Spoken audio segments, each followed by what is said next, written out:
নমস্কার বন্ধুরা, সঙ্গে তন্ময় অনুষ্ঠানে আজকে আমরা যে বিষয় নিয়ে আলোচনা করব একেবারেই স্বতন্ত্র বিষয়।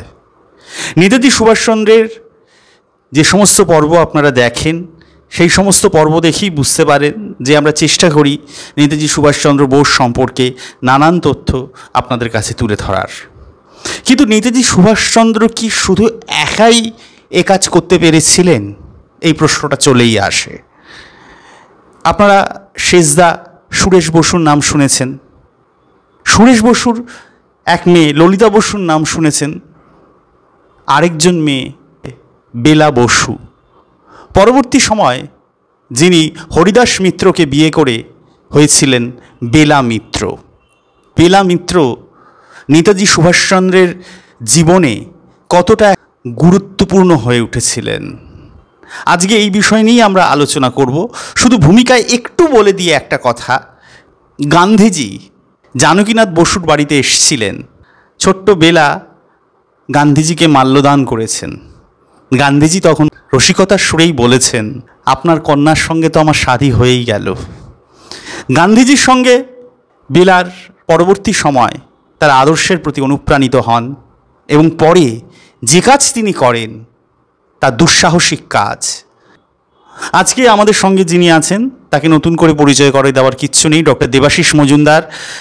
নানানভাবে দেবাশিস আমাদের নানানভাবে সমৃদ্ধ করেন, আপনারাও আমাদের নানানভাবে সমৃদ্ধ করেন, কিন্তু বেলা মিত্রকে নিয়ে খুবই কম আলোচনা হয়। আমরা চেষ্টা করছি সে বেলা মিত্রকে আমরা আপনাদের সামনে তার কিছু গুরুত্বপূর্ণ তথ্য তুলে ধরা। দেবাশিস, আবার সঙ্গে তন্ময়তে তুমি। বেলা মিত্রর ছেলে, তাকে সবাই চেনেন যে অমিত মিত্র। এই অমিত মিত্রের বাবা হচ্ছেন হরিদাস মিত্র। কিন্তু বেলা মিত্রকে নিয়ে এক ধরনের বলা যেতেই পারে বিস্তৃত স্বাধীনতা সংগ্রামী, অর্থাৎ তিনি বিস্তৃত হয়েছেন বহু মানুষের কাছে। তুমি বেলা মিত্র সম্পর্কে আমাদের কিছু বলো। ভারতের স্বাধীনতা আন্দোলনের এক অত্যন্ত উজ্জ্বল নাম, এবং যেসব নারীরা এই দেশের স্বাধীনতা মুক্তি আন্দোলনে গুরুত্বপূর্ণ ভূমিকা পালন করেছিলেন, ঔপনিবেশিক শক্তির বিরুদ্ধে সরাসরি লড়াই করেছিলেন, তাদের মধ্যে অবশ্যই বেলা মিত্র নাম চলে আসে। হ্যাঁ, কিছুটা হয়তো তিনি কম আলোচিত। আমাদের রাজ্যের বর্তমান অর্থমন্ত্রী অমিত মিত্রের মা তিনি, কিন্তু অমিত মিত্র যখন মাত্র 5 বছর বয়স, 5 বছরও নয়, তখনই তিনি তার মাকে হারিয়েছিলেন। ফলে তার স্মৃতিচারণায় খুব একটা বেলা মিত্র উঠে আসেননি, অন্তত লিখিতভাবে। ব্যক্তিগত স্তরে তিনি কিভাবে মাকে স্মরণ করেন সেটা আমার জানা নেই, কিন্তু তার লেখনীতে এখনও পর্যন্ত আমরা বিস্তারিতভাবে বেলা মিত্রের কথা খুব একটা দেখিনি, এবং খুব স্বল্প আলোচিত অবশ্যই।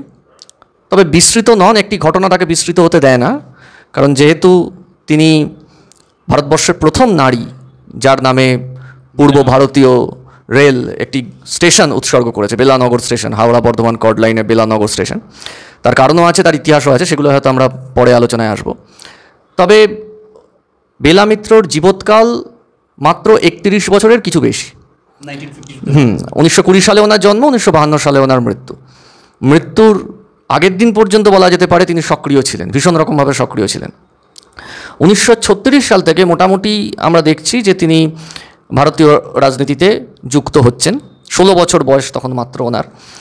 এর আগে কারো পক্ষে সরাসরি রাজনীতিতে যুক্ত হওয়াও সম্ভব নয়, এবং 1938 সালে মহিলা সমিতি প্রতিষ্ঠা করে তিনি সামনে আসছেন, যেটা তন্ময়দা এখনই বললেন যে গান্ধীজির আদর্শে অনুপ্রাণিত ছিলেন, একই সাথে তার কাকার দ্বারাও তিনি ভীষণ রকমভাবে অনুপ্রাণিত ছিলেন।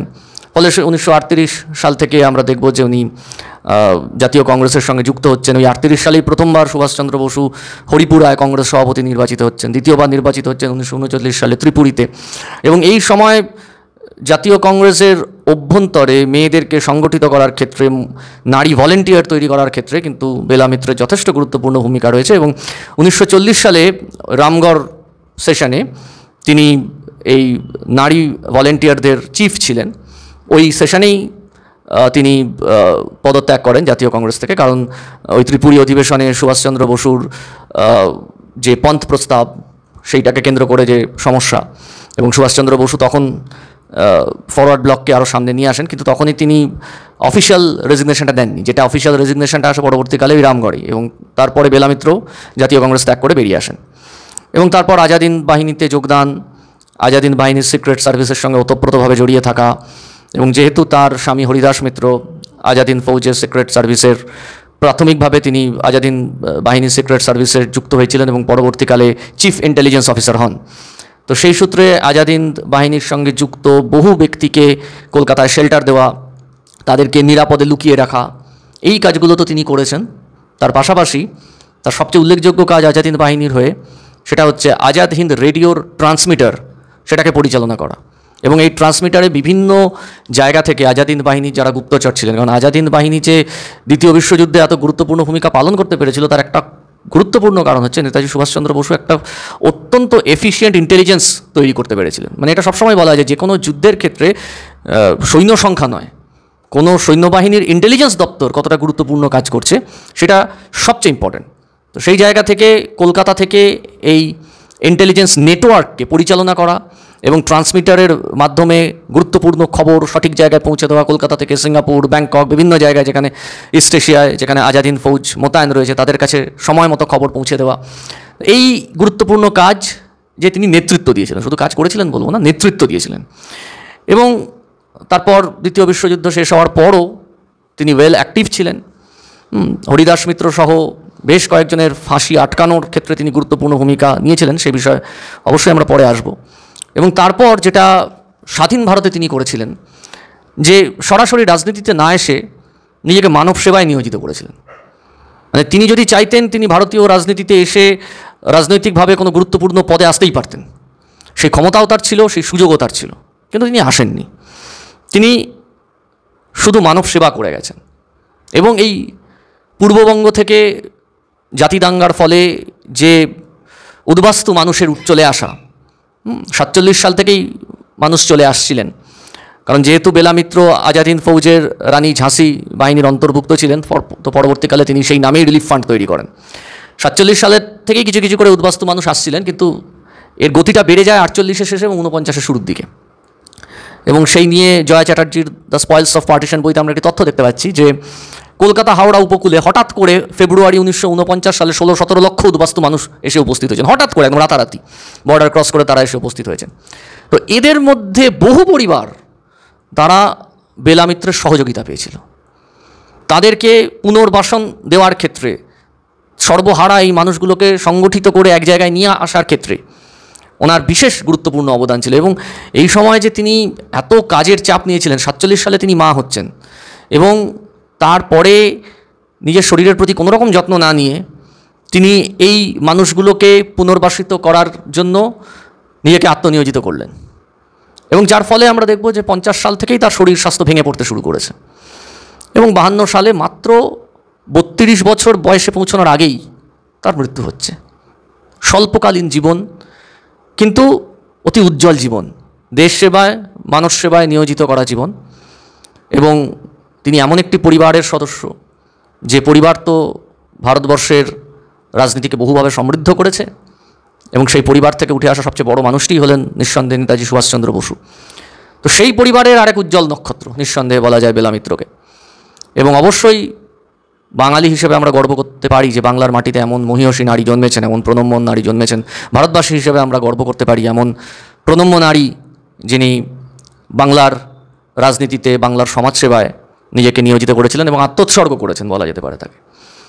তো এইরকম একটি মানুষ বিস্তৃত হতে পারেন না, হয়তো স্বল্প আলোচিত এখনও হয়ে রয়েছেন, কিন্তু ভবিষ্যতে হয়তো এনাকে নিয়েও হয়তো আরও আলোচনা হবে। যেভাবে সঙ্গে তন্ময় চ্যানেল শুরু করলো আলোচনা, আরও অনেকেই হয়তো এই দেখে অনুপ্রাণিত হয়ে হয়তো এগিয়ে আসবে এবং আমরা হয়তো ওনার সম্বন্ধে পরবর্তীকালে আরও অনেক নতুন তথ্য জানতে পারবো, এই আশাই রাখি। এই যে বেলামিত্রের মধ্যে এই যে পরিবার, বোস পরিবার, এই বোস পরিবার নেতাজি সুভাষচন্দ্রের কোথাও কি কোনো প্রভাব ছিল? কারণ বেলামিত্র যেরকম সক্রিয় ছিলেন সেরকম সক্রিয় বোসবাড়ির অন্যান্য মেয়েরা কি ছিলেন? আমার জানা নেই, যদি জানা থাকে তুমি বলবে।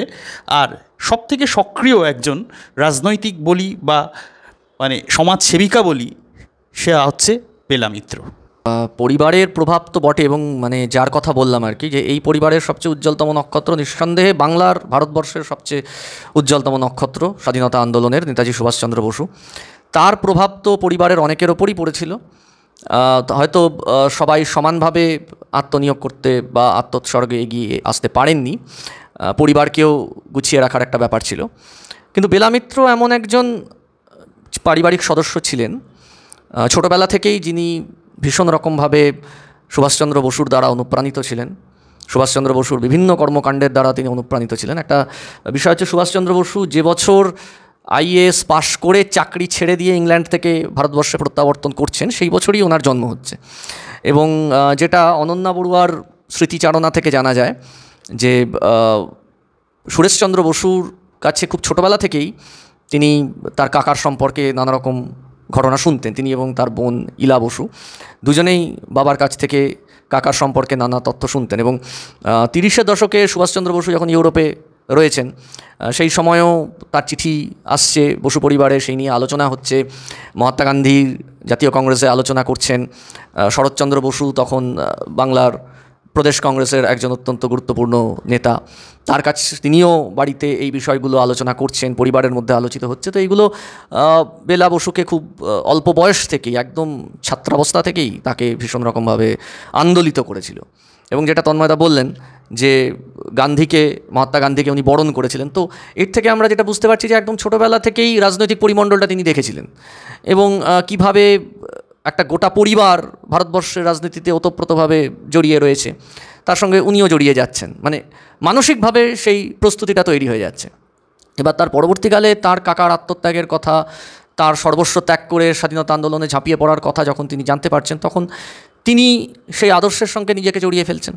এবং অবশ্যই যাকে তিনি বিবাহ করছেন তারও একটা গুরুত্বপূর্ণ প্রভাব তার পড়ছে। হরিদাস মিত্র পরবর্তীকালে হয়েছিলেন, সেটা আর বেলা মিত্র দেখে যেতে পারেননি, কিন্তু যখন তাদের বিয়ে হচ্ছে তখনও হরিদাস মিত্র ভারতের বৈপ্লবিক আন্দোলনের সঙ্গে ওতপ্রোতভাবে জড়িত। সুভাষচন্দ্র বসু যাকে ইন্টেলিজেন্সের দায়িত্ব দিতে পারেন, তার থেকে পরিষ্কার যে তিনি নেতাজির কত বিশ্বাসযোগ্য, নির্ভরযোগ্য কাছের মানুষ ছিলেন, ফলে তাকেও বৈবাহিক সূত্রে তিনি কাছ থেকে দেখেছেন। ফলে সব দিক থেকে তিনি এই আত্মত্যাগের আদর্শকে গ্রহণ করেছিলেন। তার পরিমণ্ডলটাই এই আত্মত্যাগী পরিমণ্ডল। এবং আরেকটা গুরুত্বপূর্ণ বিষয় যেটা হচ্ছে সাংগঠনিক ক্ষমতা, যেটার কথা আপনি বললেন তন্ময়দা, যে যশোরে বন্যার ত্রাণের ক্ষেত্রে বা পরবর্তীকালে উদ্বাস্তু সমস্যার সমাধানের ক্ষেত্রে যে স্বতঃস্ফূর্তভাবে ঝাঁপিয়ে পড়া, সবাইকে ঐক্যবদ্ধ করা, সুসংগঠিত করা, এই ক্ষমতা তার মধ্যে আমরা বলতে পারি প্রায় জন্মজাত, যেটা সুভাষচন্দ্র বসুর মধ্যেও আমরা দেখেছি।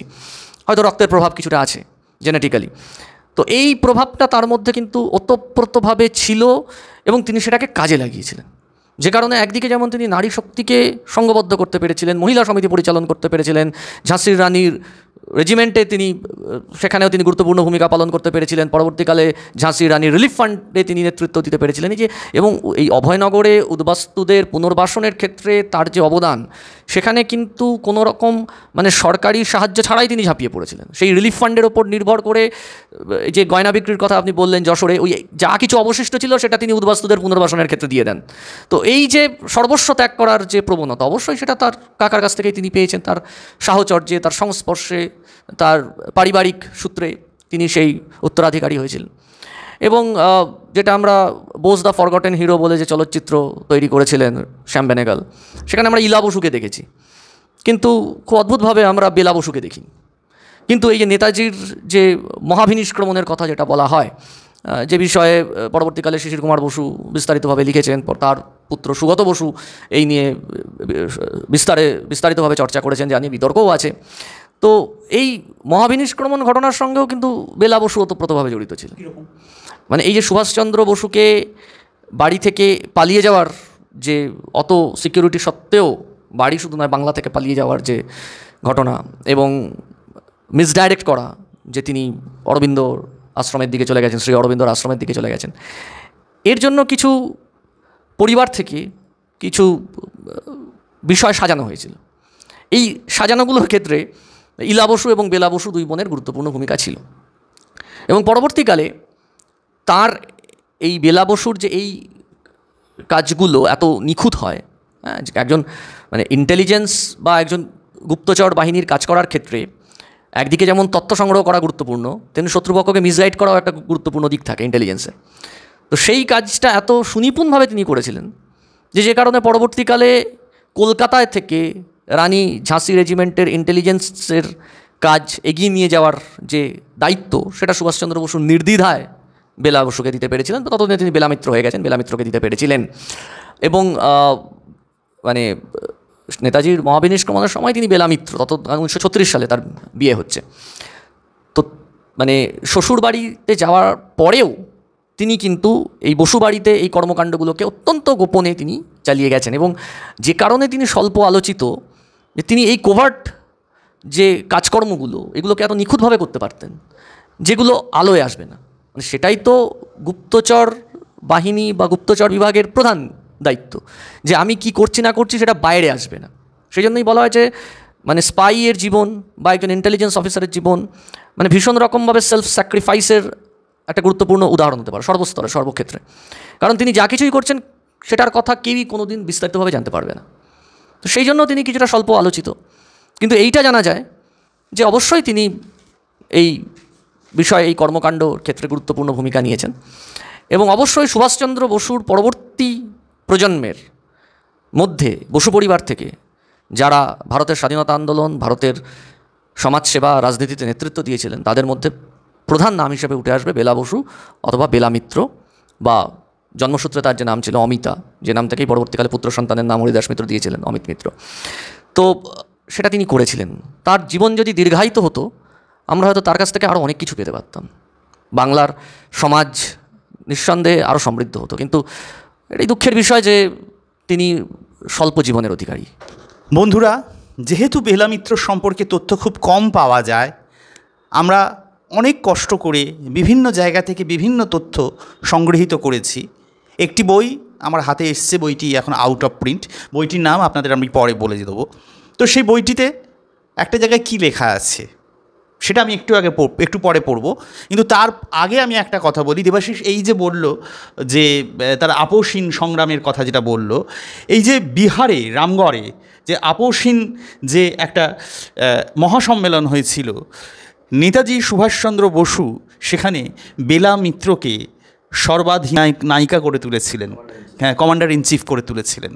এবং সেখান থেকে বেলা মিত্র কাজ শুরু করেন, যেটা অকল্পনীয় তার বীরত্বের কাহিনী। আজাদ হিন্দের গুপ্ত বিভাগে হরিদাস মিত্র তো জড়িয়ে পড়েন নানান কারণে, হরিদাস মিত্রের কাছে আসা হয়। এবং বেলা মিত্র আজাদ হিন্দ ফৌজের ভারত বর্মা এবং যখন ইঙ্গো মার্কিন সৈন্যদের সঙ্গে মরণযুদ্ধে লিপ্ত হয়, তখন বেলা মিত্র নিজের স্বামী হরিদাস মিত্রকে এই দুঃসাহসিক কাজে নিয়োগ করেন। সাধারণত দেখা যায় যে হিন্দু নারীরা সবসময় স্বামীকে তার বিপদ থেকে আড়াল করে, কিন্তু বেলা মিত্র তা না করে বলছে যে তুমি এর সঙ্গে যুক্ত হও, তুমি কাজ করো, তোমার সঙ্গে আমিও কাজ করব। এবং আরও একটা জায়গায় নেতাজির যে গুপ্ত বাহিনী সাবমেরিনে ভারতবর্ষে আসেন, 1944 সালের 10ই জানুয়ারিতে ট্রান্সমিটারের মাধ্যমে নেতাজির নিকট গুপ্ত বার্তা প্রেরণ করতেন এই হরিদাস মিত্র এবং বেলা মিত্র। এখন এই যে স্বামী ও স্ত্রী উভয়ই একই কাজে নিয়োগ হচ্ছেন, এখানে ঝুঁকি, অসম্ভব ঝুঁকি। দেওয়াশিস, যে কোনো মুহূর্তে হরিদাস মিত্র তো গ্রেপ্তারও হয়েছিলেন, তার ফাঁসির অর্ডারও হয়েছিল, সে প্রসঙ্গে পরে আসছি। কিন্তু যেটা উল্লেখযোগ্য বিষয় যে এইভাবে যে দুজনেই একেবারে মরণ ঝাঁপ দিয়েছে, যে কোনো মুহূর্তে স্পাই ধরা পড়লে তাদের মৃত্যু হবে। এবং বেহালার একটি বাড়িতে তারা সেখানে গিয়ে, ভাড়া বাড়িতে গিয়ে এইসব যন্ত্রপাতি সেট করে সেখান থেকে এখানকার কি কার্যবিধি ব্রিটিশদের, সেটা ওই বার্মা হোক বা অন্যান্য জায়গায় হোক নেতাজিকে প্রেরণ করে যাচ্ছেন কন্টিনিউ। সুতরাং এবং পবিত্রমোহন রায়, আইএনএর যে chief, commander in chief INA, Pabitramohan Roy Bela মিত্রর কথা উল্লেখ করেছেন, হরিদাস মিত্রর কথাও উল্লেখ করেছেন। এখন সবথেকে বড় কথা হচ্ছে এই যে তৎকালীন সমাজে এবং বোস পরিবারে এই ধরনের দুঃসাহসিক অভিযান বেলা মিত্র যে করে যাচ্ছেন দিনের পর দিন, এবং বেলা মিত্র জানেনও না কবে কি হবে। এই যে ইন্সপিরেশন, এই যে জায়গা, এটা কি শুধুমাত্র নেতাজি থেকে পাওয়া, নাকি এর মধ্যে আত্মশক্তিও নিয়োজিত? আর বেলা মিত্র আবার আধ্যাত্মিক চেতনায়ও তিনি যুক্ত ছিলেন, সেটাও আমরা দেখতে পাচ্ছি। তো এই ব্যাপারে যদি তুমি একটু আলোকপাত করো। একটা তো অবশ্যই নেতাজি সুভাষচন্দ্র বসুর উপস্থিতি এবং তার অনুপ্রেরণা, নিঃসন্দেহে এটাকে তো আমরা অস্বীকার করতে পারি না। এবং দ্বিতীয় কারণ নিশ্চয়ই তার আত্মশক্তি। এবং সুভাষচন্দ্র বসু যেমন বহু জায়গায় উল্লেখ করেছেন যে আধ্যাত্মিক জায়গা থেকে তিনি আত্মশক্তি পান, যে কারণে তিনি স্বামী বিবেকানন্দের আদর্শের অনুসারী ছিলেন। একইভাবে এই একই জিনিস বেলা বসু বা বেলা মিত্রর মধ্যেও সঞ্চারিত হয়েছিল। তিনিও তার আত্মশক্তি কিছুটা আধ্যাত্মিক শক্তি থেকে সংগ্রহ করেছেন। এগুলো হচ্ছে মানুষের বিশ্বাসের ব্যাপার। কারো আত্মশক্তি তিনি কোথা থেকে নিজের মধ্যে নিয়ে আসবেন সেটা সম্পূর্ণ তার নিজস্ব ব্যাপার। এবার অনেকের ক্ষেত্রেই আমরা দেখব যে সেটা আধ্যাত্মিক জীবন বা আধ্যাত্মিক শক্তি থেকে এসেছে। স্বামী বিবেকানন্দর ক্ষেত্রে হয়েছিল, নেতাজি সুভাষচন্দ্র বসুর ক্ষেত্রে হয়েছিল। তো একইভাবে তাদের আদর্শকে যিনি অনুসরণ করে এগিয়ে আসছেন, বেলা মিত্র, তিনিও সেখান থেকেই হয়তো তার আত্মশক্তিকে অর্জন করেছিলেন। এটা সম্পূর্ণ আভ্যন্তরীণ বিশ্বাসের ব্যাপার। কিন্তু যে কর্মকাণ্ডটার কথা আপনি বললেন, এটা বিশেষভাবে গুরুত্বপূর্ণ। এবং একটা ব্যাপার দেখুন, শুধুমাত্র যে হিন্দু নারী বা ভারতীয় নারী আমি বলবো, আমি স্পেসিফিক্যালি কোনো ধর্মের শব্দে আমি যাচ্ছি না, ভারতীয় নারী তার স্বামীর সুরক্ষাকে যেমন গুরুত্ব দেন, ঠিক একইভাবে ভারতীয় পুরুষরাও চান যে তার স্ত্রী সন্তান তারা যেন সুরক্ষিত থাকে। কিন্তু এক্ষেত্রে আমরা দেখব দুজনেই কিন্তু একে অপরকে ভীষণ রকমভাবে সাপোর্ট করছেন, দুজনেই। বেলা মিত্র যেমন হরিদাস মিত্রকে গুপ্তচর বৃত্তির ক্ষেত্রে ইন্টেলিজেন্সের দায়িত্ব দিয়ে ভারত বর্মা বর্ডারে তাকে প্রেরণ করছেন, সেখান থেকে খবর আনছেন। ঠিক একইভাবে হরিদাস মিত্রও কিন্তু তাকে ওই পারিবারিক কর্মকাণ্ডের মধ্যে সীমাবদ্ধ রাখেননি, তাকে গৃহকাজের ক্ষেত্রে সীমাবদ্ধ করে রাখেননি। কারণ ভাবুন, একজন মেয়ের বিয়ে হচ্ছে 16 বছর বয়সে, তারপর অধিকাংশ ক্ষেত্রেই তৎকালীন সমাজে আমরা যেটা দেখেছি যে ভারতীয় নারী তারা সীমাবদ্ধ হয়ে যান গৃহস্থালির কাজে। কিন্তু এটা তার বাপের বাড়ির পরিবেশ, শিক্ষা এবং পাশাপাশি তার যিনি জীবনসঙ্গিনী তার সমর্থন, সব কিছুই কিন্তু বেলা মিত্রকে এই কাজে নিয়োজিত হতে সাহায্য করেছে। ফলে তারা দুজনেই ভারত মাতার সেবায়, ভারতবর্ষের স্বাধীনতার লড়াইয়ে তারা একসঙ্গে অবতীর্ণ হচ্ছেন, একে অপরকে সাপোর্ট করছেন। এই যে বেহালার বাড়ির কথা আপনি বললেন, এই বেহালার বাড়িতে এই যে ট্রান্সমিটার যে বসানোর যে দায়িত্ব, এই দায়িত্বটা হরিদাস মিত্র নিয়েছিলেন এবং দুজন এক্ষেত্রে তাকে সাহায্য করেন। একজনের নাম আপনি বলেছেন একটু আগে, পবিত্র মোহন রায়, আরেকজন জ্যোতিষ বসু। এরা এই অমর সিং গিল পরে আসছেন, কিন্তু প্রথম যারা বেহালার বাড়িতে এই ট্রান্সমিটার সেটেলমেন্টের কাজ করছেন তাদের মধ্যে রয়েছেন হরিদাস মিত্র, জ্যোতিষ বসু এবং পবিত্র মোহন রায়। এরা এই কাজটা প্রথম করছেন এবং তারপর এরা ফিল্ড অপারেশনে চলে যাচ্ছেন। কাকে এই ট্রান্সমিটারের দায়িত্ব দিয়ে চলে যাচ্ছেন না, বেলা মিত্রকে। তিনি কলকাতায় আজাদ হিন্দ বাহিনীর ছড়িয়ে থাকা একদম সাধারণ জীবনযাপন করার আড়ালে যারা গুপ্তচর বাহিনীর সদস্য ছিলেন, যাদের অনেকেই পূর্ব এশিয়া থেকে সেই সময় এসেছিলেন, যাদেরকে সেফ প্যাসেজ দিয়ে কলকাতায় নিয়ে আসেন বেলা মিত্র, তাদের মধ্যে অনেক নারীও ছিল, তাদেরকে কাজে লাগিয়ে অত্যন্ত গোপনভাবে এই কাজটা বেলা মিত্র করে যাচ্ছেন। 1944 সালের জানুয়ারি থেকে 1944 সালের অক্টোবর পর্যন্ত কোনো রকম গ্যাপ ছাড়া এই কাজটা কিন্তু হচ্ছে এবং 2-4 বার তাদেরকে কিন্তু জায়গা ট্রান্সমিটার শিফট করতে হয়েছে। এবং বেলা মিত্রর কাজে সুভাষচন্দ্র বসু এতটাই খুশি ছিলেন যে তিনি পরবর্তীকালে আরও 2টো সেন্টার তৈরি করার কথা ভেবেছিলেন। একটা হচ্ছে আজাদ হিন্দ কংগ্রেস রেডিও, যেটা গোপন স্তর থেকে নয়, একেবারে সামনাসামনি স্তর থেকে কাজ করবেন, যেটা সুভাষচন্দ্র বসুর ইচ্ছা ছিল যে একবার দিল্লি পর্যন্ত চলে আসতে পারলে তিনি এই আজাদ হিন্দ কংগ্রেস রেডিওকে প্রকাশ্যে নিয়ে আসবেন। এবং আরেকটা হচ্ছে আজাদ হিন্দ মুসলিম রেডিও, কারণ যেহেতু সেই সময় মুসলিম লীগ কিছুটা সাম্প্রদায়িক কথাবার্তা ছড়ানোর চেষ্টা করছিল, যাতে এই সাম্প্রদায়িক কথাবার্তাগুলো বন্ধ করে দেওয়া যায় এবং আজাদ হিন্দ বাহিনীর সেনানায়কদের এক্সাম্পল টেনে যাতে বোঝানো যায় যে ভারতীয় মুসলমানরা ভারতীয়ই, তারা ঐক্যবদ্ধ ভারতই চান। তো সেই কারণে এই আজাদ হিন্দ মুসলিম রেডিও তিনি তৈরি করার কথা ভেবেছিলেন এবং 2টো ক্ষেত্রেই তিনি তার যে ক্লোজ অ্যাসোসিয়েট যারা ছিলেন তাদেরকে তিনি যেটা বলেছিলেন যে এই 2টো ক্ষেত্রেই তিনি বেলা মিত্রকে সংযুক্ত করতে চান, যেহেতু এই আজাদ হিন্দ রেডিও ট্রান্সমিটারে অত্যন্ত গুরুত্বপূর্ণ খবর পরিবেশন থেকে শুরু করে গুরুত্বপূর্ণ খবর ভারতবর্ষ থেকে পূর্ব এশিয়ায় প্রচার করার ক্ষেত্রে বেলা মিত্র গুরুত্বপূর্ণ ভূমিকা নিয়েছিলেন নেতৃত্ব দেওয়ার ক্ষেত্রে। তো এইটা ভীষণ রকমভাবে আমরা দেখেছি যে বেলা মিত্র করেছেন এবং হরিদাস মিত্রও ফিল্ড থেকে খবর সংগ্রহ করে পাঠিয়েছেন। তার স্ত্রীকে তিনি সম্পূর্ণ সেই জায়গায় ভরসা করেছিলেন যে হ্যাঁ, পারলে ইনিই পারবেন। তো সেই জায়গা থেকে তাদের স্বামী স্ত্রীর যে কোঅপারেশন বা যেটাকে আমরা জুটিবদ্ধ কাজ বলতে পারি, সেটা ভীষণ রকমভাবেই বিপ্লবী জুটি দুজনকেই আমরা বলতে পারি।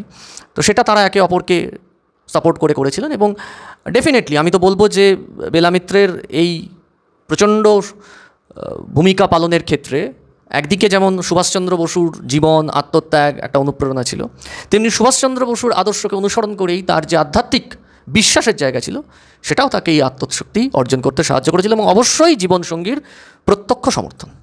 দেবাশী, বিষয় দেখো একটা, যে গান্ধীজির দ্বারাই তিনি অনুপ্রেরণা পেলেন, কিন্তু যেহেতু সুভাষচন্দ্র বসু পরবর্তী ক্ষেত্রে আইএনএস সিক্রেট সার্ভিস, সেখানে তিনি যুক্ত হলেন, বন্যা পীড়িত মানুষের কাজে মানে আত্মনিয়োগ করলেন। আর গান্ধী সুভাষের একটা মতানৈক্য ছিল, মানে অহিংসার জায়গা থেকে। তো সেই জায়গা থেকে বিলামিত্র কেন গান্ধীজির দ্বারা অনুপ্রাণিত হয়ে সুভাষচন্দ্রের পথকে অবলম্বন করলেন? একটা অত্যন্ত গুরুত্বপূর্ণ বিষয়, কিন্তু মতানৈক্য, রাজনৈতিক মতাদর্শগত অনৈক্য সুভাষচন্দ্র বসু এবং মহাত্মা গান্ধীর মধ্যে তৈরি হয়েছিল, কিন্তু কেউ কিন্তু কাউকে শ্রদ্ধার জায়গা থেকে সরাননি।